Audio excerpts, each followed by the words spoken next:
¿sabes? Crecí en un hogar donde se enseñaba muy poca religión o algo parecido.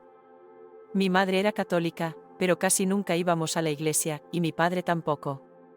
Así que de niño creía en Dios porque todo el mundo lo hacía. También creía en el ratoncito Pérez y en muchas otras cosas que más tarde decidí que no eran lo correcto. Cuando crecí, como he dicho, mis padres bebían mucho. La vida en casa no era nada agradable y fue un camino muy difícil para mí.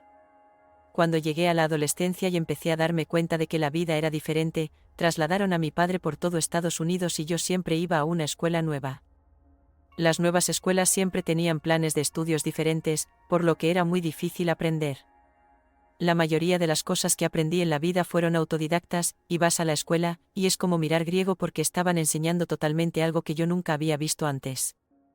Así que tenía dudas de mí mismo, me volví muy cohibido, y siempre entrando en... No sé si alguna vez tuviste que entrar en una aula nueva, pero es una experiencia aterradora de niño. Todo el mundo te mira, y si eres de otro estado o algo así, piensan que hablas raro cuando dicen cosas como y yo no lo hacía. Así que eso te señalaba de nuevo, añadiendo más odio hacia mí mismo, o soy diferente, y no soy igual que el resto de los chicos. Eso siempre fue duro, y empecé a cuestionarme si Dios existía de verdad cuando una amiga mía tuvo un accidente de coche. Se llamaba Steph, y murió. Íbamos a su funeral. Ahí estaba yo, con 16 años. Era como un muñeco de plástico, ¿sabes? No era realmente él. Se parecía a él, todo, pero pensé, ¿a dónde se fue? Ya sabes, ¿a dónde vas cuando mueres? ¿Qué va a pasar cuando me muera? Creo que era la primera vez que pensaba en la mortalidad o en lo que pasa después de la vida. A esa edad, ya sabes, nada malo te va a pasar. Así que empecé a dudar de Dios y a preguntarme por qué mi vida no era como la de los demás niños y por qué yo no era como los demás niños. Mi fe en Dios fue disminuyendo, y traté de creer en Dios. Quería hacerlo, pero tenía miedo. Quería creer que alguien controlaba algo en alguna parte, y lo deseaba con todas mis fuerzas. Así que fui a todas las iglesias que pude encontrar. No me importaba lo que fuera, un rodillo sagrado o lo que fuera, cualquiera que me diera una pizca de esperanza o evidencia, y no pude encontrar a nadie. Busqué y busqué y busqué durante varios años, en realidad, y finalmente me di por vencido y pensé, ya sabes, esto es todo. Cuando las luces se apagan, y finalmente aprendí a aceptarlo. No creía en Dios. Bueno, me metí en un matrimonio muy malo muy joven. Tenía 17 años y a los 21 ya tenía 2 bebés, 2 niños pequeños, y estaba casada con un alcohólico absolutamente abusivo al que detestaba. Creo que nunca lo amé de verdad. Nunca había sentido amor en toda mi vida. Mientras estaba casada con él, salí a la sala de estar. Recuerdo que miré al cielo de Kansas y me dije, Dios, si de verdad estás ahí arriba, si de verdad existes, ¿me darías un año para saber lo que es sentir amor, ser amado y amar a otra persona, y un año de felicidad? ¿Qué es eso? Pero esa noche me aparté de la ventana porque sabía que Dios no existía. No pasó mucho tiempo hasta que metí a mis 2 hijos en un viejo coche destartalado y nos fuimos de Kansas City, donde vivía, a Seattle, Washington, donde tenía familia. Pero cuando llegué allí, eso no iba a funcionar, así que acabé en una vivienda del gobierno. No teníamos comida ni muebles. Dormíamos en sacos de dormir en el suelo junto a un calentador de gas que calentaba toda la unidad donde nos alojábamos. Había una pequeña luz piloto, y teníamos nuestros sacos de dormir, y nos acurrucábamos allí y fingíamos que era nuestra fogata y que estábamos acampando. Corríamos por la casa y jugábamos. No había nada que romper, así que podíamos gritar y chillar y pasarlo bien, ir a la biblioteca, comprar libros y leer. Así que encontrábamos maneras de ser felices, y era mucho mejor que la situación que había dejado en Kansas City. De todos modos, los chicos y yo conseguimos un trabajo, finalmente pudimos juntar muebles y un lindo lugarcito para nosotros allí, y encontré un lindo lugar para cuidar a mis chicos. En este trabajo, en realidad había comenzado el primer negocio de satisfacción del cliente en todo Estados Unidos. Empecé a llamar a los clientes de una agencia de automóviles, a gente que compraba coches o los llevaba al taller. En los años 60, era un negocio muy inestable. Eran malas noticias. Llamaba a esa gente y les preguntaba si estaban contentos con el servicio recibido. Ellos pensaban que yo era una gran broma. Quiero decir, ¿Estás bromeando? Las agencias de coches no hacen nada como esto. Bueno, encontré todo tipo de información, y se la llevé al dueño, y él estaba, oh Dios mío, esto es maravilloso. Así que me hizo gerente. No gané más dinero, y en aquella época las mujeres no ganaban mucho dinero. Pero tenía un título, y pude conducir un coche nuevo como gerente. Así que este fue el comienzo de la satisfacción del cliente. No había ningún premio a la excelencia J.D. Powers, y no había nada de ese tipo. Nordstrom ni siquiera había hablado de la satisfacción del cliente en ese momento. Así que este fue realmente el comienzo de todas estas personas que te llaman y te preguntan si estás contento con las cosas. Todo comenzó allí en Seattle, Washington, a principios de los años 60. Una señora con la que trabajaba vino a verme. Una señora con la que trabajaba vino un día y me dijo, tengo justo al hombre con el que te vas a casar. Le dije, no, no me voy a casar nunca más. Esa era la última cosa en mi agenda. Pero yo, por alguna razón, dije que sí. Esta voz me llamó esa noche queriendo que fuera a esquiar, y pensé, ya sabes, no sé lo que es un esquí, y no quería matar a uno, pero acepté por alguna razón. Afortunadamente, nevó al día siguiente, y no pudimos ir a matar el esquí. En realidad, un esquí es una pequeña paloma de arcilla que disparas al aire. De todos modos, no lo hicimos, pero conocí a Don, y nos vimos todos los días durante 27 días. El día 27, un amigo suyo, un hombre con el que trabajaba, entró donde estábamos sentados y le dije, ¿qué te va a costar? Estaba tan borracho que no podía ni tenerse en pie, pero quería saber qué haría falta para que nos casáramos. Don se inclinó sobre la mesa y dijo, bueno, si tuviéramos $200, iríamos a Reno y nos casaríamos esta noche. Bueno, en aquel entonces, $200 era lo mismo que $5.000 hoy en día. Me quedé de piedra. Quiero decir, sabía que estaba sintiendo amor por primera vez en mi vida hacia Don, y me asusté mucho porque no sabía qué hacer. Solo sentía este amor por él. Sabía que era amor, pero era increíble. Así que fue en febrero, el 9 de febrero, nos dirigimos a Reno, Nevada, con el cheque que su amigo borracho escribió para al menos $200, y nos casamos 28 días después de conocernos. Él era como un sueño. Quiero decir, él era tan guapo, y él era tan dulce y tan agradable y amable. En su casa tenía cajas de cristal y porcelana, cosas que compró en la marina cuando estaba allí. La vida podría haber sido mejor. Los niños tenían un papá, y la vida era tan maravillosa. Bueno, entonces mi marido acababa de comprar una taberna unos meses antes de casarnos. Sucedió muy rápido.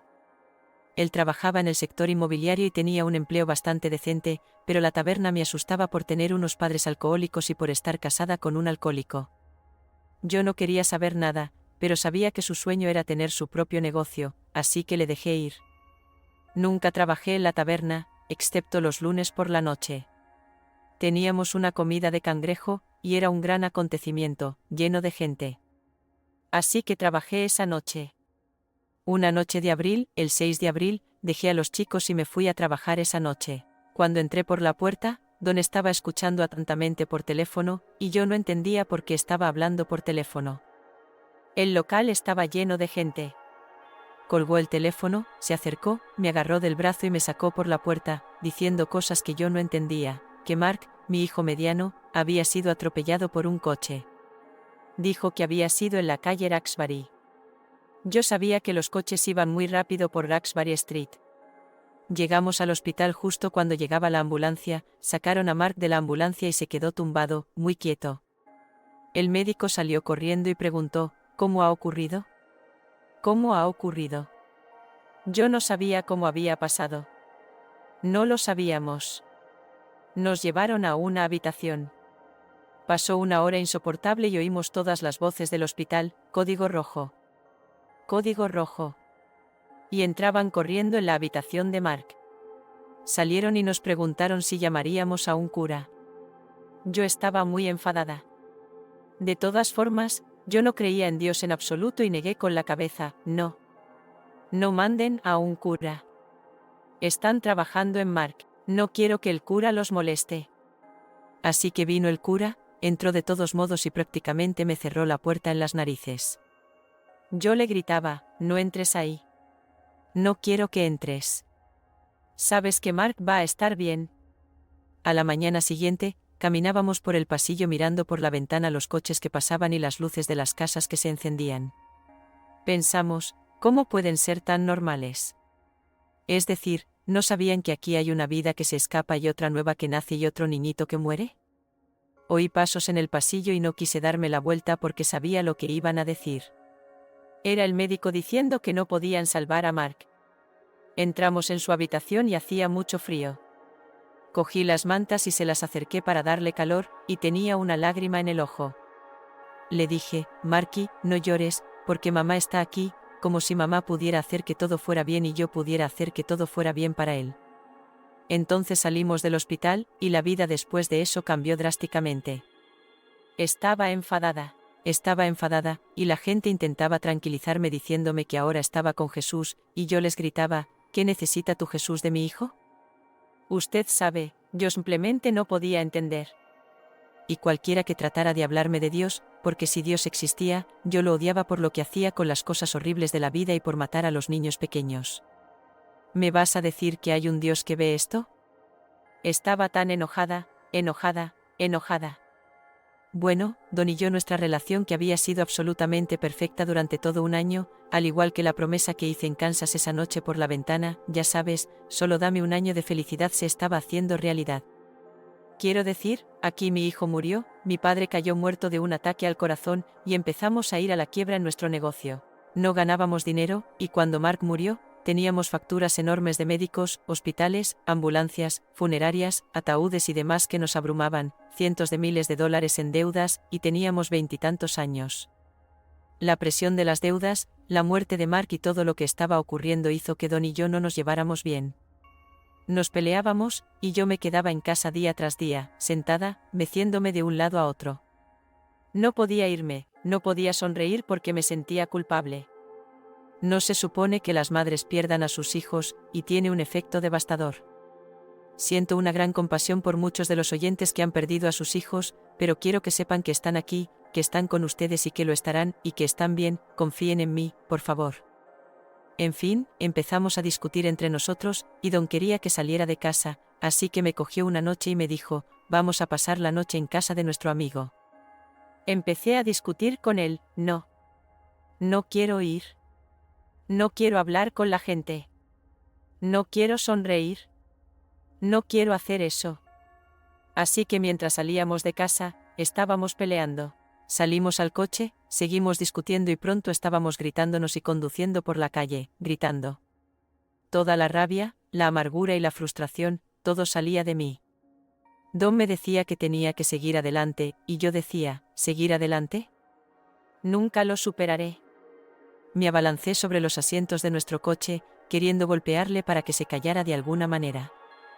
Yo solo estaba agitando lejos en él y rasgando en su cara, y él tomó su brazo así para empujarme de nuevo a mi lado del coche y me golpeó en el lado y hacia la parte trasera. Ese golpe hizo que mi hígado, su hígado tiene un saco alrededor que lo protege porque es una especie de gelatina. Así que el saco lo protege. El hígado explotó y voló en pedazos, y tuve una hemorragia interna masiva. Pero en los años 60 no existían las resonancias magnéticas ni los TAC. Tuvimos que ir al hospital porque tenía un dolor horrible. De todos modos, cuando llegamos al hospital, no podían encontrar. No sabían lo que me pasaba, pero vieron que mi recuento sanguíneo estaba cayendo drásticamente, mi presión arterial, todo estaba bajando. Entraron y el médico me preguntó cómo me había hecho el moratón en la espalda, pero no quise decírselo porque no quería que pensaran que Don era un maltratador, porque no lo es. En todo caso, le estaba pegando. Así que le dije que no lo sabía, pero que tenía un moratón en la espalda.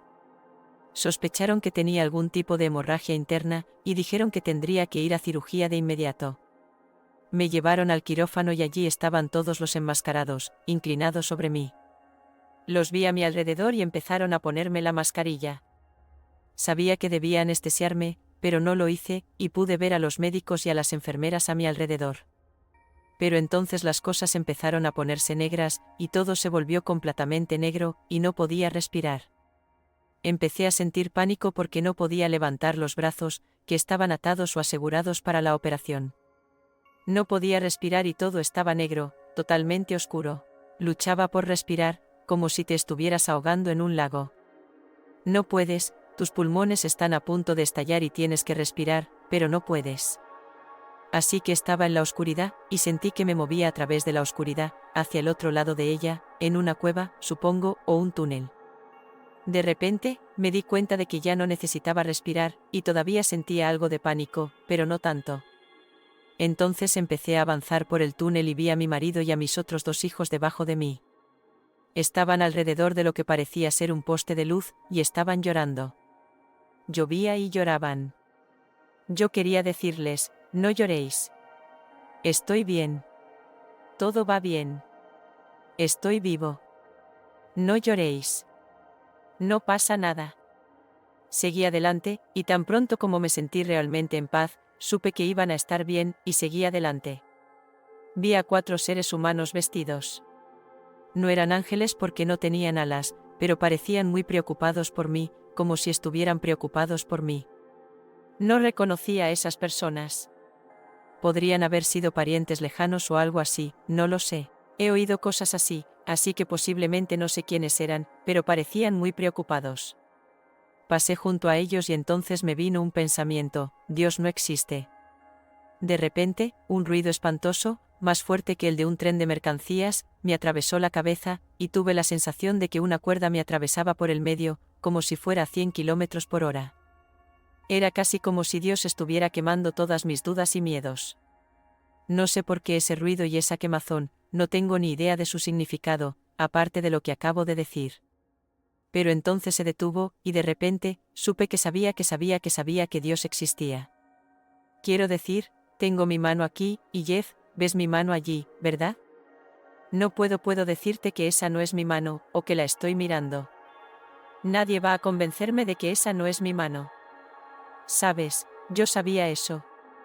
Sabía que Dios existía. No había ninguna duda, nada, simplemente lo sabía. Entonces empecé a avanzar otra vez, y vi esta luz brillante, y ese ruido vino otra vez, simplemente este ruido horriblemente fuerte y el ardor a través del medio de mí. Entonces empecé a ir hacia esa luz, sabiendo que era el cielo. Sabía que era el cielo. Justo cuando estaba a punto de llegar, era casi como una puerta o algún tipo de estructura que retenía la luz. Casi llegué allí, y el fondo se cayó, como si estuvieras en un ascensor y el suelo se fuera, y empezaras a caer en la oscuridad. Eso es lo que pasó, y supe que estaba en el infierno. Sabía que estaba en una parte del infierno. Creo que hay diferentes partes del infierno, pero sé que estaba allí, y sentí esta separación total de Dios que simplemente sabía que existía, del cielo, de este sentimiento de esta paz que no se puede explicar a nadie, esta utopía, este sentimiento de nada más que alegría y algo que no puedo explicar. La Biblia habla de la paz que sobrepasa todo entendimiento. Era mucho más que eso. Era increíblemente maravilloso. Entonces sentí esta separación de Dios, como si Dios ni siquiera supiera que yo estaba allí, como si Dios ni siquiera entrara en este lugar. Él no iba a salvarme, nadie podía salvarme, a nadie le importaba, nadie sabía siquiera que yo estaba allí. Era la oscuridad total, estar completamente separado de todo y de todos. Sabía que yo mismo me había enviado allí. Había blasfemado contra Dios, me había reído y bromeado sobre Dios. No creía en Dios, odiaba a Dios, todas estas cosas que sentía en mí, simplemente sabía que me había enviado allí, que Dios no enviaba a la gente al infierno. Él no manda a la gente al infierno. Quiero decir, nosotros nos enviamos allí. No sé nada de todo eso, pero sé que existe, es todo lo que sé. Podía oír a otros gritar, pero nadie realmente cerca de mí. Podía sentir el dolor de las quemaduras, pero no veía llamas. Todo estaba totalmente oscuro. Esa sensación de caer continuaba, y yo sabía que nunca tocaría fondo. Nunca moriría, nunca me suicidaría. No podía hacer otra cosa que caer en esa oscuridad total. Sé que otras personas han descrito el infierno como ver demonios y todas esas cosas. Yo no vi nada de eso, así que tal vez haya diferentes partes del infierno. No lo sé, tal vez solo estaba en la entrada. No tengo ni idea, pero fue más horrible de lo que podría describir. Creo que el mayor dolor y lo más horrible fue la separación total de absolutamente todo, estar totalmente solo al 100%, caer en la oscuridad por el resto de la eternidad. Le gritaba a Dios: creo en ti, Dios. Creo en ti. Sé que estás ahí. Por favor, sálvame de esto. Estaba gritando, gritando todo el tiempo. De repente, empecé a retroceder en espiral, hacia atrás, de vuelta al túnel, de vuelta fuera del túnel. En ese espacio, quería quedarme. No quería volver a la vida. Oí una voz que me decía, tráeme a la gente. No sé lo que significaba, pero cuando eso ocurrió, sentí que la voluntad de vivir, una voluntad real de vivir, volvía a entrar en mi cuerpo. Pasé por eso y volví a estar vivo. Cuando eso ocurrió, cuando esa voluntad de vivir, que creo que es mi yo espiritual, volvió a entrar en mi cuerpo, me desperté con ganas de vivir. Tenía ese deseo. Voy a vivir. En ese momento tenía ganas de vivir. Antes de eso, antes de que esa cosa física sucediera, ese espíritu entrando de nuevo en mi cuerpo, o la voluntad de vivir entrando de nuevo en mi cuerpo antes de eso, habría dejado a mi marido, a quien amaba mucho, a mis hijos, a quienes adoro. Los habría dejado para que se quedaran en ese lugar por toda la eternidad, sabiendo que al final ellos también estarían allí. Pero así de grande era la atracción de quedarme allí con Dios en esa gloria, ese lugar que nadie podía explicar. Así de fuerte era. Pero cuando la voluntad de vivir volvió a entrar en mí, cuando el espíritu volvió a entrar en mi cuerpo, entonces quise vivir y me entusiasmé. Así que, más o menos, esa es mi historia, y vivimos felices para siempre. Después de eso, empecé a tener este sueño de cómo iniciar un negocio. Empecé el primer negocio de satisfacción del cliente en los Estados Unidos, y todavía está en marcha hoy en día. Se llama Customer Research Incorporated, y fue un negocio muy exitoso que nos dio mucha riqueza, una manera de vivir. Quiero decir, Dios ha sido tan bueno con nosotros, las bendiciones. Pero he pasado los últimos 50 años haciendo justo lo que sentí que Dios me dijo que hiciera, y eso fue llevar a la gente a Él. Así que le digo a la gente, sí, Dios es real, el cielo es real, y desafortunadamente, el infierno es real. Esas cosas las explico mucho más a fondo en un libro que escribí, pero esa es mi historia. Viví feliz para siempre.